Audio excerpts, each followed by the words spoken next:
بعض مفسرین نے فرمایا کہ فرعون کی عمر تقریباً 400 برس ہوئی، اس میں سے 320 برس ایسے گزرے کہ نہ اسے کبھی بدن میں درد ہوا، نہ کبھی بخار ہوا، اور نہ کبھی وہ بھوکا رہا، اور آخری جو اس کی زندگی کے 80 سال ہیں وہ تکلیفوں میں گزرے ہیں، لیکن ان تکلیفوں سے اس نے عبرت نہیں حاصل کی۔ آخرکار اس کی مہلت ختم ہوئی اور اسے سمندر میں غرق کر دیا گیا۔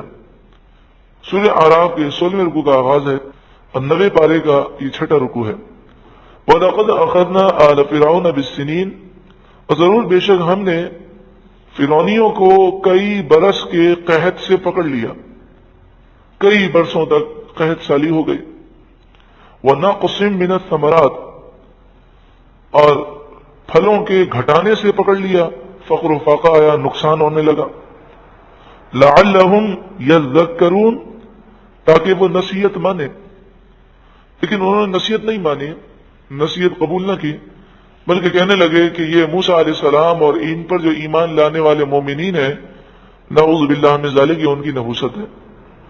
فَإِذَا جَاءَتْهُمُ الْحَسَنَةُ، پھر جب ان پر کوئی بھلائی آتی، مثلا امن، عافیت، بارشیں، روزی، پھل، کھیتی باڑیوں میں ترقی، قالوا لنا هذه، تو کہتے ہیں یہ ہمارے لیے ہے، یعنی یہ ہماری صلاحیتوں کی وجہ سے ہے، وہ اسے اللہ کا فضل اور اللہ کا کرم نہ سمجھتے۔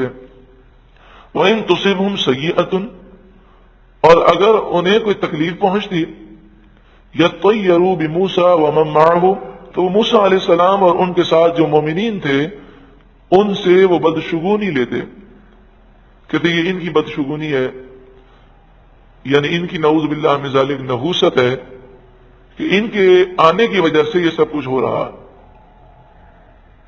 بدشگونی لینا یہ اسلام میں منع ہے۔ حسن ظن رکھنا چاہیے، برا تصور نہیں کرنا چاہیے۔ مثلا کسی کا آپ نے چہرہ دیکھا اور آپ نے کہا جب آپ آتے ہیں تو میرا پورا دن اچھا گزرتا ہے، یہ ہے اچھا شگون لینا، یہ جائز ہے، لیکن یہ سوچنا کہ فلاں جب نظر آتا ہے تو پورا دن میرا خراب گزرتا ہے، یہ منع ہے۔ تو یہ بدشگونی ہے، اور جیسا انسان وہم کرے گا پھر ویسا ہی سزا کے طور پر ایسا ہی اس کے ساتھ معاملہ ہوتا ہے۔ تو اس طرح کے وہم کرنا اور برے خیالات، یہ تصورات، یہ بہت نقصان دہ ہیں۔ ہاں یہ ضرور ہے کہ جو گناہگار ہوتے ہیں، سیاہکار ہوتے ہیں، ان کے پاس بیٹھنے سے، ان کی گفتگو سننے سے، یا غیبت کرنے سے، جھوٹ زبان سے نکل جائے، یا فجر کی نماز نکل جائے تو نقصانات تو آتے ہیں، وہ تو ایک حقیقت ہے۔ لیکن یہاں صرف مراد کیا ہے کہ بلا وجہ انسان کہتا ہے کہ فلاں آدمی سے ملاقات مجھے وہ راس نہیں آتی، بڑا نقصان ہوتا ہے، حالانکہ کوئی وہ بات نہیں کہ جو شرعی جو پہلو ہے وہ نہیں ہے، صرف اور صرف انسان بدشگونی لیتا ہے، وہ منع ہے۔ الا انما طائرهم عند اللہ، سن لو ان کی ساری بدنصیبیاں اللہ کے یہاں ہیں، یعنی تقدیر میں جو لکھا ہے وہی ہو رہا ہے۔ ولكن اکثرهم لا يعلمون، لیکن اکثر لوگ جانتے نہیں ہیں۔ بعض مفسرین نے فرمایا الا انما طائرهم عند اللہ، اس کے معنی سن لو کہ ان کی بدنصیبی اللہ کے یہاں ہے۔ اس سے مراد یہ ہے کہ اصل انہیں عذاب جہنم میں دیا جائے گا، تو یہ دنیا کی تکلیفوں سے پریشان ہوتے ہیں، اصل تو تکلیف جہنم میں ہے۔ وقالوا، وہ بولے، مہما تأتینا به من آیت، کیسی ہی نشانی آپ ہمارے پاس لے کر آئیں، لتسحرنا بها، تاکہ اس نشانی کے ذریعے آپ ہم پر جادو کریں، فما نحن لک بمؤمنین، ہرگز ہم آپ پر ایمان لانے والے نہیں۔ نشانیاں دیکھ کر وہ یہ کہتے، اس کے باوجود انہیں مہلت دی گئی۔ حضرت موسیٰ علیہ السلام نے دعا کی کہ اللہ تو ان پر عذاب کو مسلط فرما۔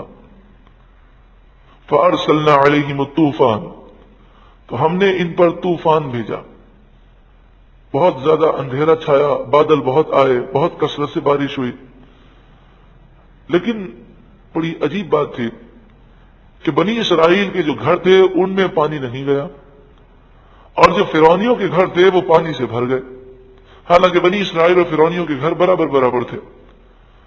فرعونیوں کے گھر میں پانی اتنا بھر گیا کہ انہیں پورا پورا دن بلکہ 7 دن کھڑے رہ کر گزارنا پڑا، کیونکہ پانی جو ہے ان کی گردن تک آ چکا تھا، جو اس میں بیٹھتا وہ ہلاک ہو جاتا،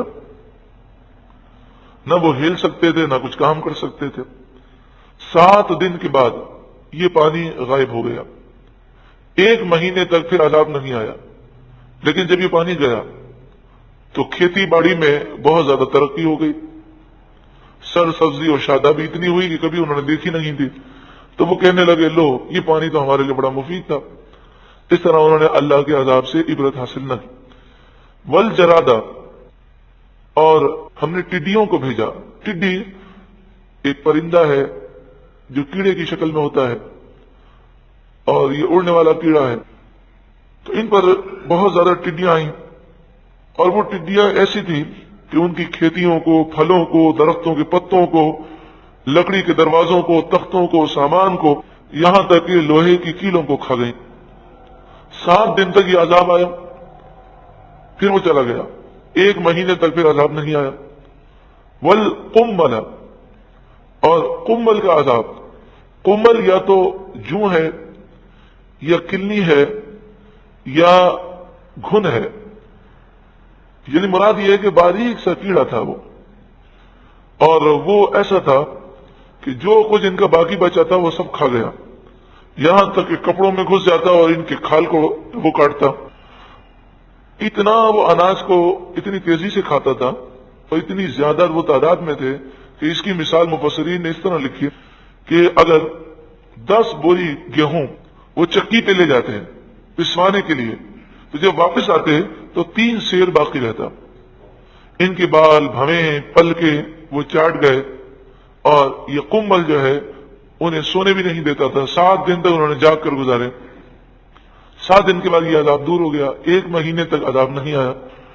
وہ دفا دیا مانے مینڈک، پھر ہم نے ان پر مینڈک کا عذاب بھیجا۔ جہاں آدمی بیٹھتا اس کے چاروں طرف مینڈک ہی مینڈک آ جاتے ہیں، وہ بات کرنے کے لیے منہ کھولتا تو مینڈک جو ہے اچھل کے منہ میں چلا جاتا۔ ہانڈیوں میں، کھانوں میں، چولہوں میں، یہاں تک کہ اتنے مینڈک آتے کہ چولہے کی آگ بجھ جاتی، وہ سوتے تو مینڈک ان کے اوپر سوار ہو جاتے۔ 7 دن میں وہ چیخ اٹھے، پھر 7 دن کے بعد یہ عذاب ختم ہوا، 1 مہینے تک پھر عذاب نہیں آیا۔ والدم، اور خون کا عذاب بھیجا۔ ان کے جتنے پانی کے ذخیرے تھے، جہاں جہاں فرعونیوں نے پانی جمع کیا تھا وہ پانی خون بن گیا۔ اب یہ بنی اسرائیل کے کنووں پر جاتے ہیں، وہاں سے پانی نکالتے ہیں، جب یہ پانی نکالتے تو وہ خون ہوتا، اور بنی اسرائیل نکالتے تو پانی ہوتا۔ پھر انہوں نے بنی اسرائیل سے کہا کہ تم اپنے برتن سے ہمارے برتن میں پانی ڈالو، تو ان کے برتن میں پانی ہوتا، اور جب وہ ان کے برتن میں ڈالتے تو خون بن جاتا۔ جب وہ پیاس سے بلکنے لگے تو انہوں نے بنی اسرائیل سے کہا کہ اپنے منہ میں پانی لے کر ہمارے منہ میں کلی کر دو، تو جب وہ کلی کرتے تو فرعونی کے منہ میں آتا تو خون ہوتا۔ یہاں تک کہ فرعون بڑا پریشان ہوا، اس نے پریشان ہو کر پیاس سے بلکتے ہوئے درخت کے پتوں کو چبانے کی کوشش کی، تو درخت کے پتوں سے جو رطوبت نکلی وہ رطوبت بھی خون بن گئی۔ آیات مفصلات، الگ الگ جدا جدا نشانیاں ہم نے دیں۔ فاستکبروا، تو انہوں نے تکبر کیا۔ وکانوا قوما مجرمین، اور وہ مجرم لوگ تھے۔ ولما، اور جب وقع علیہم الرجز، ان پر کوئی بھی عذاب آتا، قالوا یا موسیٰ، تو وہ کہتے اے موسیٰ، ادع لنا ربک، آپ اپنے رب سے دعا کیجئے، بما عہد عندک، اس عہد کے سبب جو اس کا تمہارے پاس ہے، یعنی اس نے آپ سے وعدہ کیا ہے کہ وہ آپ کی دعائیں قبول کرے گا، تو آپ ہمارے لیے دعا کریں کہ اللہ تعالیٰ یہ عذاب دور کر دے۔ لئن کشفت عنا الرجز، اگر آپ ہم سے عذاب کو دور کر دیں گے، لنؤمنن لک، تو ضرور بضرور ہم آپ پر ایمان لے آئیں گے، ولنرسلن معک بنی اسرائیل، اور ضرور بضرور ہم آپ کے ساتھ بنی اسرائیل کو بھیج دیں گے۔ فلما، پھر جب کشفنا عنہم الرجز، ہم اٹھا لیتے ان سے عذاب کو، الی اجل، ایک مقررہ مدت تک، ہم بالغوہ، جس مدت تک انہیں پہنچنا تھا، یعنی 1 مہینے کے لیے عذاب اٹھ جاتا، اذا ہم ینکثون، اس وقت وہ پھر جاتے اور اپنے وعدے سے مکر جاتے۔ یہ ہوتا رہا، پھر اس کے بعد مہلت ان کی ختم ہوئی۔ فانتقمنا منہم، تو ہم نے ان سے انتقام لیا۔ فاغرقناہم فی الیم، پھر ہم نے انہیں سمندر میں، دریا میں غرق کر دیا۔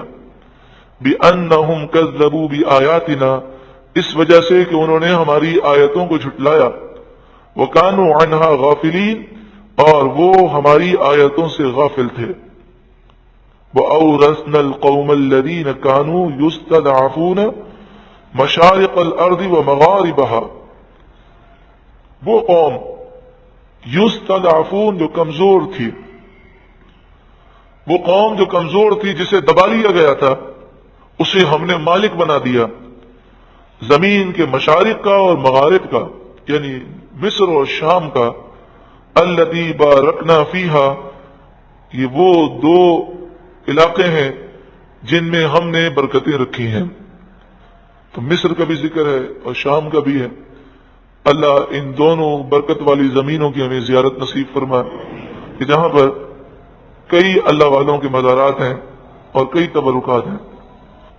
وتمت، اور پورا ہوا، وتمت کلمۃ ربی کا، کلمہ یعنی وعدہ، الحسنى اچھا، یعنی تمہارے رب کا اچھا وعدہ پورا ہوا، علی بنی اسرائیل، بنی اسرائیل پر، بما صبروا، اس وجہ سے کہ انہوں نے صبر کیا۔ بما صبروا کے الفاظ پر مزید ہم غور کریں کہ بنی اسرائیل کو اللہ نے غلبہ دیا، لیکن اس کے لیے انہیں 400 سال تک صبر کرنا پڑا۔ انسان اگر متقی اور پرہیزگار ہو اور وہ صبر کرے تو کامیابی ضرور ملتی ہے، لیکن ہر کام کے لیے ایک وقت مقرر کیا گیا ہے۔ وَدَمَّرْنَا، اور ہم نے برباد کر دیا، مَا كَانَ يَصْنَعُ فِرْعَوْنُ وَقَوْمُهُ، فرعون اور جو اس کی قوم چیزیں بناتی تھی، وہ ساری چیزیں ہم نے ان کی برباد کی۔ وَمَا كَانُوا يَعْرِشُونَ، اور جو تعمیرات کرتے تھے ہم نے انہیں بھی برباد کیا۔ یعنی مراد یہ ہے کہ یہ لوگ اپنی تعمیرات سے اور اپنے مکانات سے ہٹا دیے گئے، ہلاک کر دیے گئے، نہ ان کا مکان کام آیا، نہ ان کی دولت کام آئی، اور ان تمام چیزوں کا ہم نے وارث جو ہے وہ اس قوم کو بنا دیا کہ جو زمین میں کمزور تھے، جنہیں دبا لیا گیا تھا۔ اللہ رب العالمین نور قرآن سے ہم سب کو روشن و منور فرمائے۔ یہ واقعات ہمارے لیے عبرت ہیں کہ کیسے بھی حالات ہوں ہم ایمان پر مضبوطی اختیار کریں، صبر کریں، تقوی اختیار کریں، کیونکہ اصل زندگی آخرت کی زندگی ہے۔ اگر اللہ راضی ہو جائے تو انسان کامیاب ہے، اور اللہ ناراض ہو تو اس سے بڑھ کر کوئی ناکامی نہیں ہے۔ اللہ تعالی ہمیں عمل کرنے کی توفیق و سعادت نصیب فرمائے۔ ارشاد فرمایا وَجَاوَزْنَا بِبَنِي إِسْرَائِيلَ الْبَحْرَ، وَجَاوَزْنَا، اور ہم نے پار کرایا، بِبَنِي اسرائیل، بنی اسرائیل کو، البحر، سمندر، یعنی ہم نے بنی اسرائیل کو سمندر پار کروا دیا اور فرعونی غرق ہو گئے۔ اب یہاں نکل کر انہیں چاہیے تھا کہ وہ اللہ کا شکر ادا کرتے، لیکن اس قوم کی ناشکری کا بیان ہے۔ فَأَتَوْا عَلَى قَوْمٍ، تو ان کا گزر ہوا ایک ایسی قوم سے، يَعْكُفُونَ عَلَى أَصْنَامٍ لَهُمْ، کہ وہ قوم اپنے بتوں کے سامنے جم کر بیٹھی ہوئی تھی، اپنے بتوں کی پوجا پاٹ کر رہی تھی، اور یہ بت گائے کی شکل میں تھے۔ قالوا یا موسیٰ، بنی اسرائیلی بولے اے موسیٰ، اجعل لنا الہا، آپ ہمارے لیے بھی ایک خدا بنا دیجیے، کما لہم آلہہ، جیسا کہ ان کے لیے اتنے خدا ہیں۔ یعنی کہنے لگے کہ ایک خدا بنا دیجیے جو ہمارے سامنے ہو اور ہم اس کی پوجا کریں، ہم جس رب کی عبادت کرتے ہیں وہ تو ہمیں نظر نہیں آتا۔ قال انکم قوم تجہلون، موسیٰ علیہ السلام نے فرمایا بے شک تم ضرور جاہل لوگ ہو کہ اتنی قدرت اور اتنے معجزات دیکھنے کے باوجود تم نے ابھی تک یہ نہیں سمجھا کہ اللہ وحدہ لا شریک ہے، اور ابھی بھی تم اس شک میں مبتلا ہو اور کہتے ہو کہ ہمارے لیے بھی ایسا خدا ہو کہ ہم اس کی پوجا کریں۔ ان ہؤلاء متبر ما هم فیہ،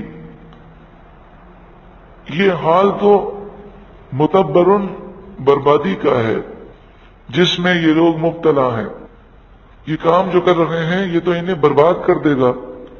وباطل ما كانوا يعملون، اور جو کچھ وہ کر رہے ہیں بالکل باطل اور غلط کام ہے۔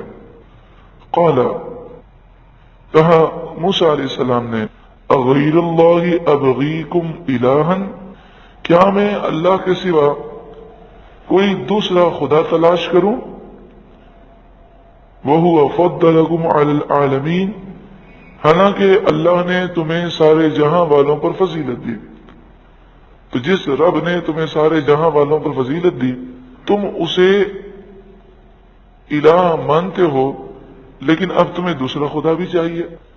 وَإِذْ أَنْجَيْنَاكُمْ مِنْ آلِ فِرْعَوْنَ، اور یاد کرو جب تمہیں ہم نے فرعونیوں سے نجات دی، یسومونکم سوء العذاب، جو تمہیں برا عذاب چکھاتے تھے، یقتلون ابناءکم، وہ تمہارے بیٹوں کو ذبح کرتے تھے، ویستحیون نساءکم، اور تمہاری بیٹیوں کو زندہ چھوڑتے تھے۔ اتنی رب کی رحمتیں ہیں کہ تمہیں اللہ نے مشکلات سے نجات دی، اور ابھی تم سمندر کے پار ہوئے ہو، ابھی تم نے فرعونیوں کو غرق ہوتے ہوئے دیکھا اور فوراً تم شرک کا مطالبہ کر رہے ہو اور تم یہ کہہ رہے ہو کہ ہمارے لیے دوسرا خدا ہونا چاہیے۔ وفی ذالکم بلاء من ربکم عظیم، اور اس میں تمہارے رب کی طرف سے بڑا امتحان ہے، اللہ تعالیٰ کا بڑا فضل ہوا کہ اللہ نے تمہیں اس مصیبت سے نجات عطا فرمائی۔ آپ ایک طرف بنی اسرائیل کی سرکشی کو دیکھیں کہ ابھی تو وہ سمندر کے پار ہوئے ہیں اور انہوں نے یہ مطالبہ کر دیا، دوسری طرف نبی اکرم صلی اللہ علیہ وآلہ وسلم کی امت کا خاصہ دیکھیں، 1400 سال گزر گئے، جاہل سے جاہل آدمی سے بھی پوچھا جائے تو وہ یہ بات ضرور کہے گا کہ اللہ کے سوا کوئی الہ نہیں، خدا نہیں، معبود نہیں۔ بلکہ کسی مسلمان کو یہ آفر کی جائے کہ تجھے دنیا کی ساری دولت دیتے ہیں، تو اس بت کو خدا مان لے، تو وہ ساری دولت ٹھکرانے کے لیے تیار ہے، وہ بت کو خدا نہیں مانتا۔ تو یہ محبوب کریم صلی اللہ علیہ وآلہ وسلم کا معجزہ ہے۔ اللہ تعالی ہمیں اس امت محمدیہ صلی اللہ علیہ وسلم میں ہونے پر خوب شکر ادا کرنے کی توفیق عطا فرمائے۔